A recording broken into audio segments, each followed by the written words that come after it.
Hello horse, ഇന്ന് ഞാൻ ഫുഡിൽ നിന്നാണ് തുടങ്ങിയിരിക്കുന്നത്. കണ്ടില്ലേ, പൊരിച്ച മീനും മരിച്ചീനിയും ഉണ്ട്.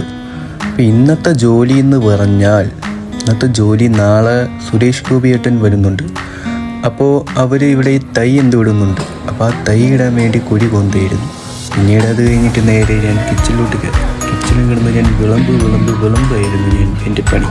ഇന്ന് എനിക്കും നല്ല കിച്ചൺ ഡ്യൂട്ടി. പിന്നെ ആൻറ്റിമാരെ സഹായിക്കാമെന്ന് വിചാരിച്ച് വന്നതാണ്. പിന്നെ ഈ ആൻറ്റി ഒരു വിധത്തിൽ ഫോണും വന്നില്ല, ഭാഗ്യം. പിന്നീട് ഉച്ചയൊക്കെ കഴിഞ്ഞ് ഇൻ്റർവെല്ലൊക്കെ കഴിഞ്ഞിട്ട് ഞാൻ വേസ്റ്റ് എടുക്കാൻ വേണ്ടി ഇറങ്ങി. ഈ വേസ്റ്റ് എടുത്തിട്ട് ആ വേസ്റ്റിലോട്ട് ഇടണം. അങ്ങനെ വേസ്റ്റും കളഞ്ഞ് നേരെ ഇനി കഴിക്കാൻ വേണ്ടി പോകുന്നു. ഇന്നത്തെ സ്പെഷ്യൽ ഫുഡ് എന്ന് പറഞ്ഞാൽ മോരും സോയയായിരുന്നു. അച്ചാറുണ്ടായിരുന്നു. അച്ചാർ ഇഷ്ടമല്ലാത്തതുകൊണ്ട് കഴിച്ചില്ല. പിന്നെ ഇതെന്ത് സംഭവം എന്ന് വെച്ചാൽ നാളെ സുരേഷ് ഗോപിയൊക്കെ വരെയില്ല. പിന്നെ ഇവിടെ നിന്ന് കരുവാന്നൊക്കെ വിചാരിച്ചു. പിന്നെ സ്കൂളും കഴിഞ്ഞ് ബസ്സും കാത്തുള്ള നിൽക്കും.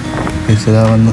പിന്നെ സ്റ്റാച്യൂവിലെത്തി നേരെ നടന്ന് ചായ കുടിക്കാനുള്ള ഒരു മനസ്സ് വന്നപ്പോൾ ചായക്കടയിൽ കയറി. പിന്നെ ഏത് വട വേണമെന്ന് ചോദിച്ചപ്പോൾ ചായ വന്നു. അപ്പോൾ ഓക്കെ, ബൈ.